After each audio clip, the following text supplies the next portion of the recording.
Good morning. Thank you for joining me today. This morning we'll be in Genesis chapter 31, verse 17, through chapter 32, verse 12.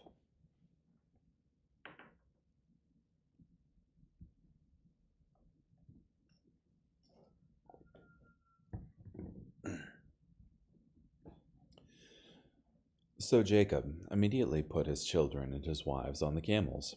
He took away all the livestock he had acquired in Paddan-aram and all his movable property that he had accumulated.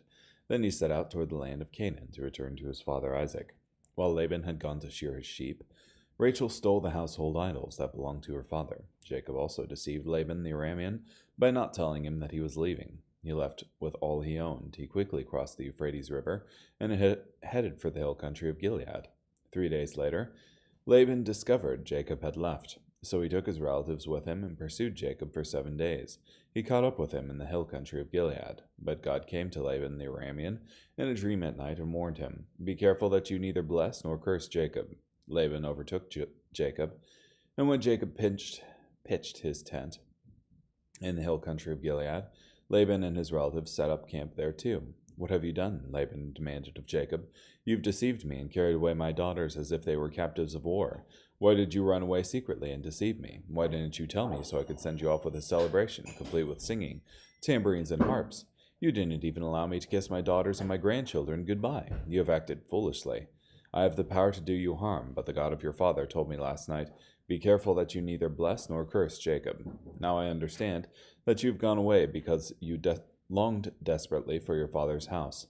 Yet, why did you steal my gods?" "I left secretly because I was afraid," Jacob replied to Laban. "I thought you might take your daughters away from me by force.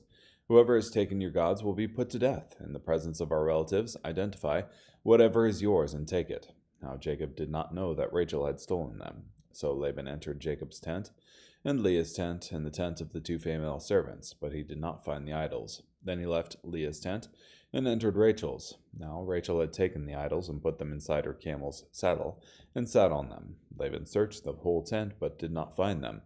Rachel said to her father, "Don't be angry, my lord. I cannot stand up in your presence because I am having my period."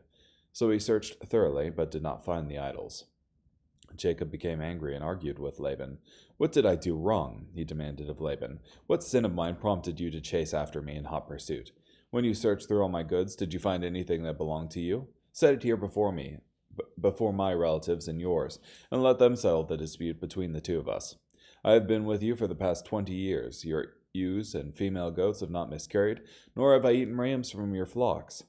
Animals torn by wild beasts I never brought to you. I always absorbed the loss myself. You always made me pay for every missing animal, whether it was taken by day or at night.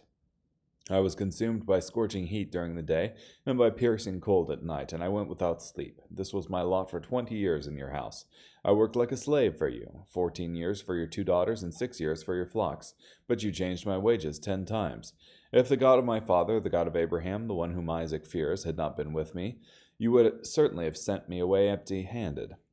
But God saw how I was oppressed and how hard I worked, and he rebuked you last night."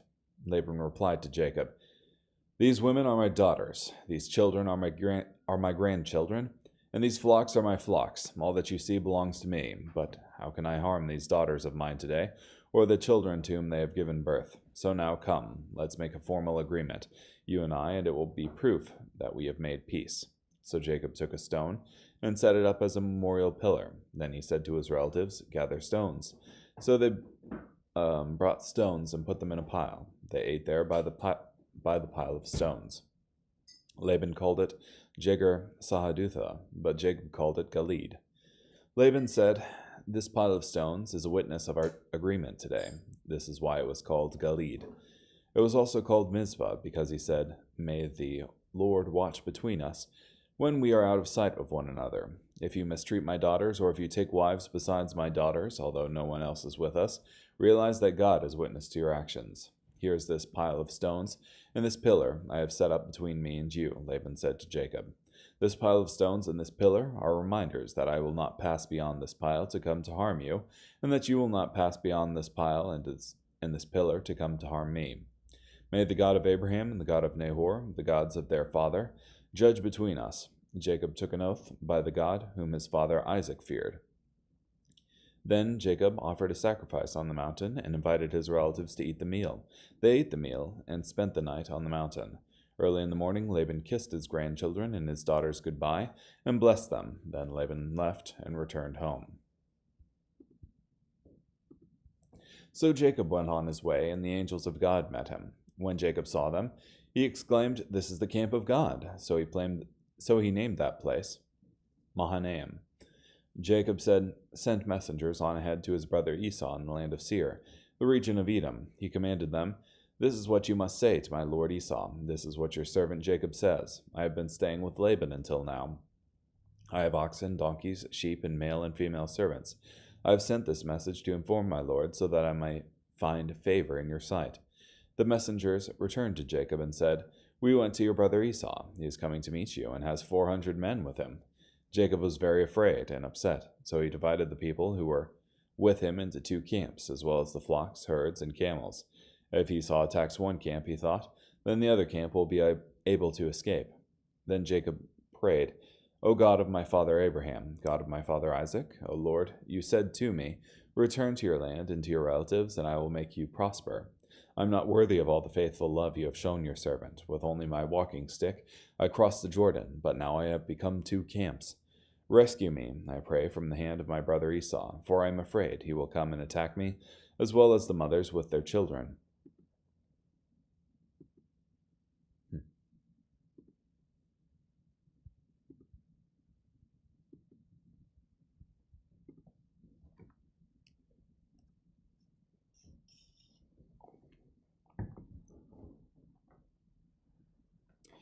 So you have Laban here pursuing Jacob as he returns to Jacob's home, and eventually catching up with him and making a treaty after some dispute there. And then Jacob going to, as he's returning home, sending messengers ahead into Seir, where Esau is, and Esau coming out with a troop of 400 men to meet Jacob. So,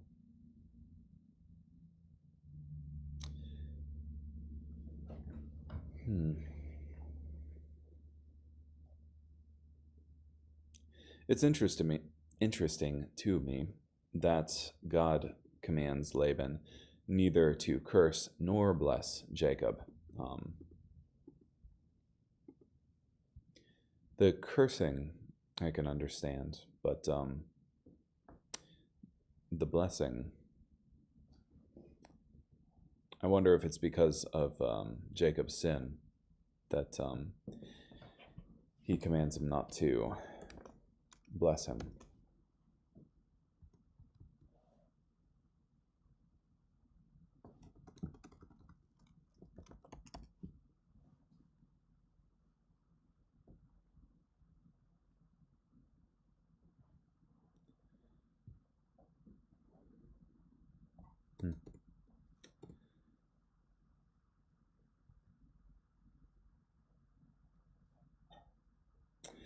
Yeah, I'm not sure.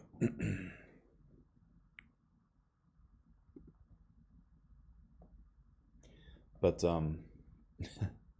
you had Jacob so confident that he didn't take a thing of Laban's, that he sets forward the death penalty for anybody who is caught with the idols. But Rachel had stolen them secretly. And Guzik sets forward a couple of potential reasons why she did this. Perhaps she worshipped these idols and did not want to be without them. Perhaps she did not want her father to inquire of them, to use them as tools of divination to catch them, as he may have previously done in Genesis 30:27, when it says, "And Laban said to him, if I have found favor in your sight, please stay here, for I have learned by divination that the Lord has blessed me on account of you." Perhaps it was because such idols were often used as deeds to property, and she thought that by taking the idol she took whatever inheritance might be left to Laban's children. Or perhaps Rachel stole the teraphim simply to get back at her father, whom she felt had mistreated her husband, and her whole family. According to some Jewish traditions, Rachel took the teraphim because she wanted to keep her father Laban from idolatry. Interesting.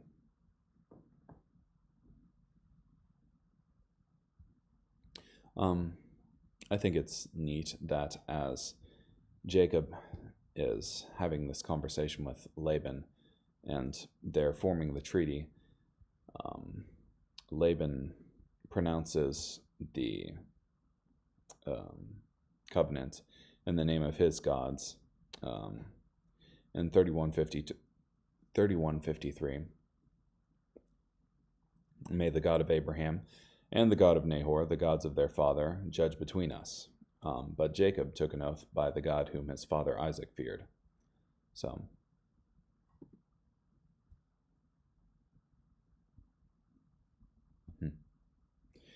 and I always find Laban's response mystifying. In 3143, to Jacob's assertion that, I've worked 20 years for you, like a slave. But Laban replies to him, "These women are my daughters, these children are my grandchildren, and these flocks are my flocks. All that you see belongs to me. But how can I harm these daughters of mine today, the children to whom they have given birth?" Just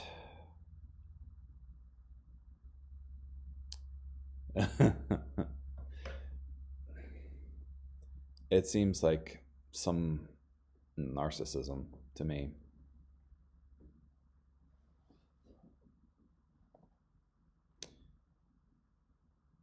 Yeah, but in a supposed act of generosity, he said to Jacob, "It's mine, but out of the kindness of my heart, I'll let you have it."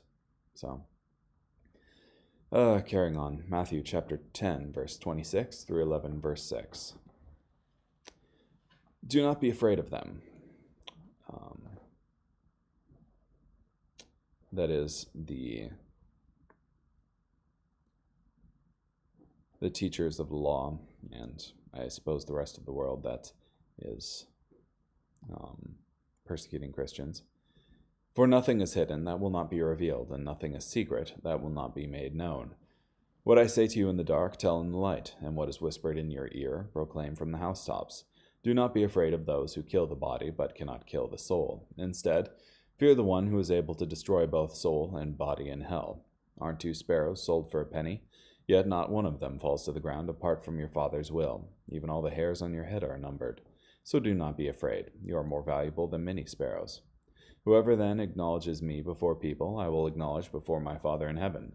But whoever denies me before people, I will deny him also before my Father in heaven.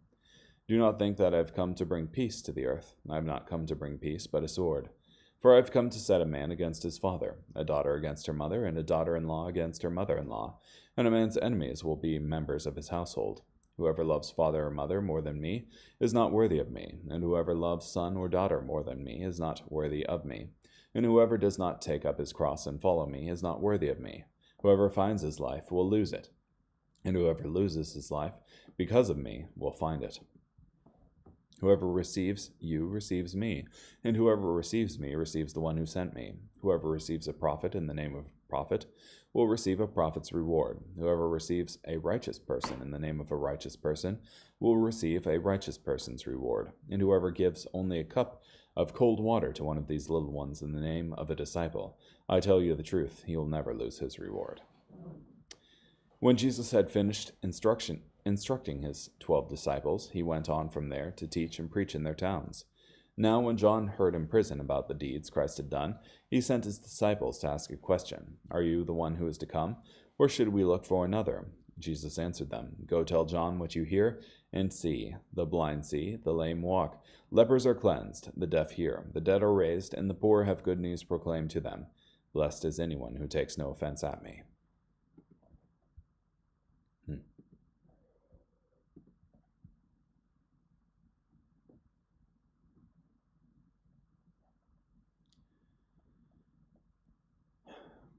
Yeah.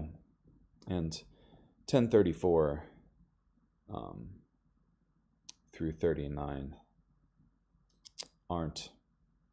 That is, do not think that I have come to bring peace to the earth. I have not come to bring peace, but a sword. For I have come to set a man against his father, a daughter against her mother, and a daughter-in-law against her mother-in-law. And a man's enemies will be the members of his own household. This isn't saying that Jesus has come for to spread war and bloodshed. It's more that he comes to bring a different allegiance, rather than a person being dedicated to their family or their father or their mother. He is asking for allegiance to him. And if those familial relations or any other relation gets put in place above that, that's when problems start happening.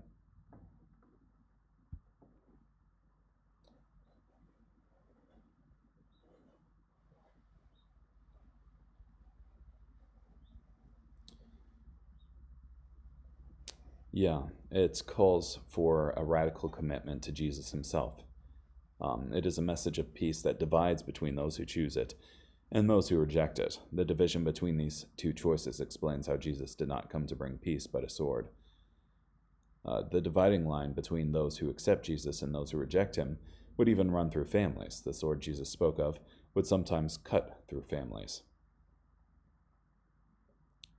In strong terms, Jesus explained that the disciple must love and follow Jesus supremely. Our devotion to Jesus must come above even our own household.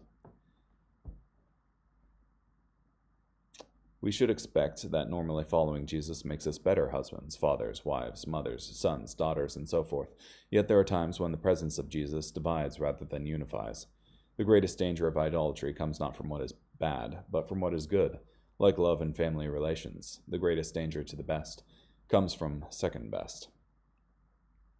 Yeah, you see this oftentimes in Islamic households where if one chooses to leave Islam and follow Christ, then at the best, one is straining family relations. At the worst, it can look like killing. So,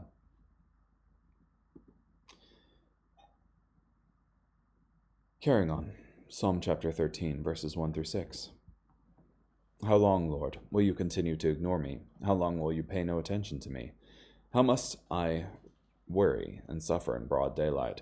How long will my enemy gloat over me?